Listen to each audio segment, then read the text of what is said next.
చంద్రబాబు నాయుడు ప్రతిష్టాత్మకంగా భావిస్తున్న ప్రాజెక్టు అమరావతి.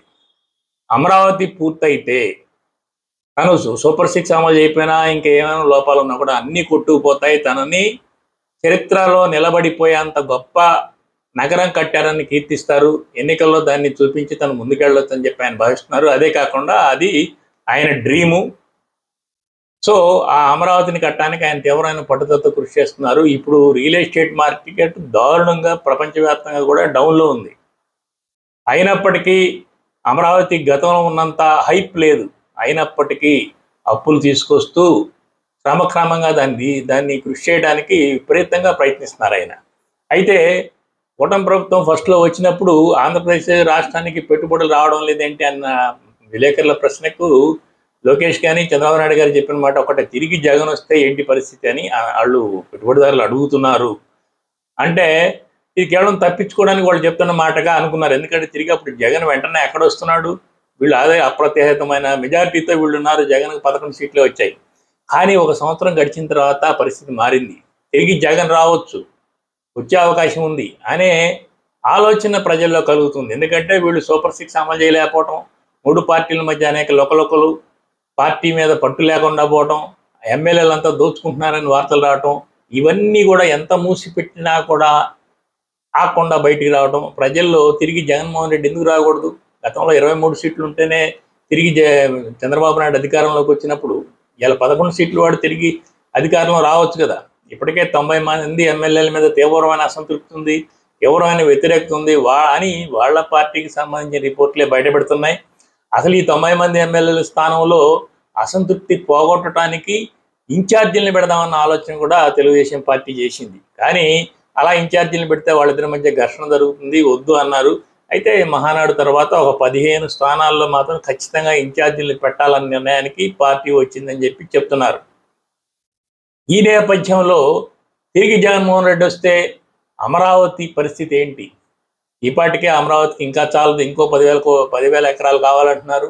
ఆ రైతుల్లో కొంతమంది ఇస్తామని అంటున్నారు, కొంతమంది ఇవ్వమంటున్నారు. ఇప్పుడున్న వాళ్ళకే సరిగ్గా ప్లాట్లు డెవలప్ చేసి ఇవ్వలేదు. కొత్తగా మళ్ళీ 10,000 ఎకరాలు తీసుకుంటే దీనికి ఉన్న డిమాండ్ పడిపోతుందేమో అని చెప్పి ఈ రైతులు భయపడుతున్నారు. ఆ రైతులేమో ఈ అంతా తీసుకొని ఎప్పటికి మాకు ఇవన్నీ అందిస్తారు, ఈ పంటలు లేకుండా మేము ఎంతకాలం ఎదురు చూడాలని చెప్పి ఆ రైతులు ఇబ్బంది పడుతున్నారు. సో ఈ కండిషన్స్లో తిరిగి జగన్మోహన్ రెడ్డి వస్తే ఏంటి పరిస్థితి అనే ప్రశ్న ఉదయిస్తుంది.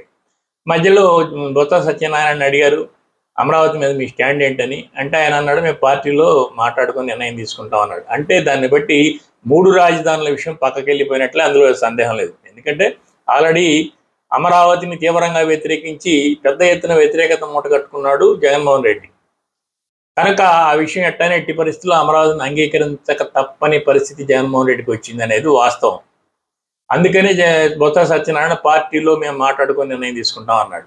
ఇప్పుడు మొన్న జరిగిన ప్రెస్ మీట్లో ఇంత రాజధాని ఎందుకు, కేవలం ఒక 500 ఎకరాల్లో ప్రభుత్వ భవనాలు కడితే గుంటూరు విజయవాడ మధ్య 2 ఊళ్ళు కలిసిపోతాయి, చుట్టుపక్కల ఉన్న భూముల రేట్లన్నీ పెరుగుతాయి, సరిపోతుంది కదా అని చెప్పి జగన్మోహన్ రెడ్డి వ్యాఖ్య రావడంతో అందరూ దాన్ని బేస్ చేసుకుని అమరావతిని జగన్మోహన్ రెడ్డి ఆమోదించినట్టే. అయితే ఇప్పుడున్న డిజైన్ కాదు, సింపుల్గా అతి తక్కువలో అయిపోయే మార్గాన్ని వెతుకుతాడు, మిగతా దాన్ని అంతా కూడా ఎలాగోలా సర్దుబాటు చేస్తాడు అనే ఒక అభిప్రాయం వచ్చింది. ఎందుకంటే ఈ సెక్రటేరియట్కి సంబంధించి 52,52,000 ఎస్ఎఫ్టీని తయారు చేస్తుంటే అంతెందుకు 6,000 ఎస్ఎఫ్టీ సరిపోయింది కదా అని అన్నాడు. అంత డబ్బు వేస్ట్. ఈరోజు టెక్నాలజీ డెవలప్ అయిపోయింది, ఒక చోట కంప్యూటర్లో కూర్చొని కంపెనీ పెట్టేస్తున్నారు, అంతమంది ఆఫీసుల్లో కూర్చొని పనిచేయాల్సినంత అవసరం రాదు. మన రాష్ట్రానికి 6,000-8,000 ఎస్ఎఫ్టీల్లో మన ఆఫీసులు సరిపోతాయన్నాడు.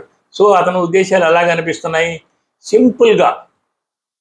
సింపుల్గా ఎక్కడన్నా గుంటూరు విజయవాడ మధ్య ఒక 500 ఎకరాల్లో ప్రభుత్వ భవనాలు కట్టేసి ఇది అమరావతి అనేది ముగించే అవకాశం ఉంది, మిగతాదంతా కూడా వేరు డెవలప్మెంట్స్కి కేటాయించే అవకాశం ఉంది.